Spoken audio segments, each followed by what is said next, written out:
Ngayon nga ho, ako ay nag-aalaga ng aming kalabaw. So, akala ko po talaga na-play ko na po siya. Actually, na-play ko naman po siya. Kaso, wala siyang image. Kasi nakatago pala siya sa damit ko.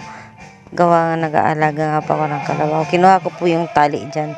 Ayan po yung kalabaw namin. So, na ano po ako mag-alaga sa kanya kasi masunurin naman po, mabait naman po. Minsan mahirap lang po talaga siyang pasunurin kasi syempre bata pa po siya, 9 months old pa lang po siya. Ayan. So pinapakain ko siya muna ng damit para mamaya paliguin ko na lang po siya. Diyan nga po. Ayan.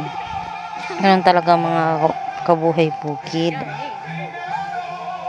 Kailangan yung pag nasa bukid talaga kayo, mas nakakaano po talaga mag-aalaga kayo ng hayop like kalabaw, baboy, kambing, baka, kasi maraming damo sa bukid.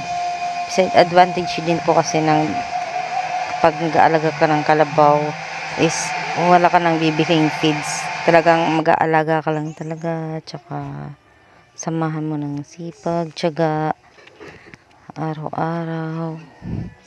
Samahan mo talaga siya ng pagmamahal habang inaalagaan mo. Ayan. Kasi hindi basta-basta yung mag-aalaga ka lang ng kalabaw. Kagaya niyan, kailangan ililipat mo siya. Ayan, ayaw sumunod. Kailangan mauuna ka pa maglakad bago sumunod. Hihilahin mo. Siyempre nakakapagod din maghila. Nung akala nyo madali lang yan. Ayan. Tapos ililipat ko po siya ng pakainan kasi wala na siyang makakain dyan kasi hindi na masyado marami yung damo na kinakain niya dyan. Kasi nakaraang araw dyan lang siya nakatali. So ililipat ko siya doon sa likod bahay. Ayan, naglakad namin dalawa. Sa bakuran ko lang po pala siya dinaan. Kasi napalayo pa kung iikutin ko. So, ayan, sumusunod din po pala siya talaga pag hinihigit. Mabait naman po siya. Maalagaan siya, mabait. Ayan, dyan ko po siya papakainin kasi matataas na yung damo. Hindi ko naman po alam kung busog na siya o hindi kasi pag ginaano ko naman po siya, kumakain. Nga pala, yung sikaw-kaw po. Sikaw-kaw na, ano po, kumakain na po siya. Ayaw niya nang may malapit na bata sa kanya or tao kasi nagugulat siya. Yan.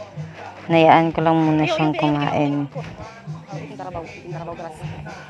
Tapos niyan, lumipat po pala kami ng pwesto. Ayan. Kasi busog na din po pala si Kaukaw dyan. Pinipilit niya na lang kumain. May mga bata po palang tatakbo-takbo kaya nagugulat siya. So sa susunod ang gagawin niya, kakain muna siya ng kakain. Tapos syempre, hindi naman natin kailangan bumili ng pagkain niya eh. So kailangan talaga, babantayan mo talaga siyang kumain. Kasi syempre baby pa siya eh, bata pa siya. Hindi pa siya malaki. Kaya parang sa bata lang, parang sa tao lang. Kailangan pag nakain yung baby, pabantayan mo baka ma-choke or what. So, yan ang paligid ng bahay, oh. Kita nyo yan.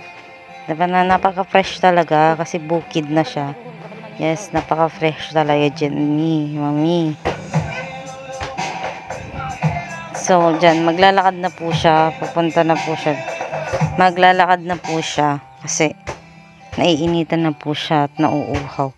So, ayan. Ano po kasi susundin ko po talaga siya kung saan niya gusto kasi ako po yung nag-aalaga sa kanya. Oh my God, pakahirap, parang akong nag-alaga ng baby and hawak-hawak ko po yung tali niya. So diyan po nag-start na po siyang maglakad papunta dun sa paliliguan niya. Tumakbo po ako kasi mahihila ako pag hindi ako sumunod sa kanya. Ay ayan, tinakbo ko na po. Kasi iikot siya, iikot. Tignan niyo po. Mali yung napasukan niya. Kaya Ganyan. Hindi po maayos yung ano ko, yung cam kasi tumatakbo po ako dyan. Sorry. Ayan. Tinakbo na po namin yan papunta doon. Nakakapagod din po para tumakbo para inform ko lang siya. So kung nakikita niyo yung mga paligid, syempre puno, mga fresh na halaman, fresh air talaga po. Talagang fresh. Lahat fresh. Yung mga kala niyo magagandang malapit lang yung bundok. Malayo po talaga yan. Kasi nasa baba din po naman kami. So ito po yung tali. Flex ko lang. Nahawakan ko pa rin po talaga yung tali. Kasi papaliguin ko siya doon sa liguan niya. Ayan. So naglakad na po ako dyan.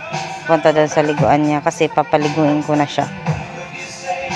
Natatakot pala ako dyan kasi walang nagbi-video sa akin. Ako lang mag-isa kasi kung nagpasama ako ng bata or na magbi-video sa akin, natatakot kasi yung kalabaw. Hindi siya lulublob sa tubig. So ayan na, bumaba na po siya. Kaya naligo na po siya. Ayan. Para inform ko sa inyo. Tinali ko nga po pala dyan yung tali niya sa palian niya. Kasi kailangan ko siyang buhusan ng tubig sa likod niya para mabasa yung likod niya dyan.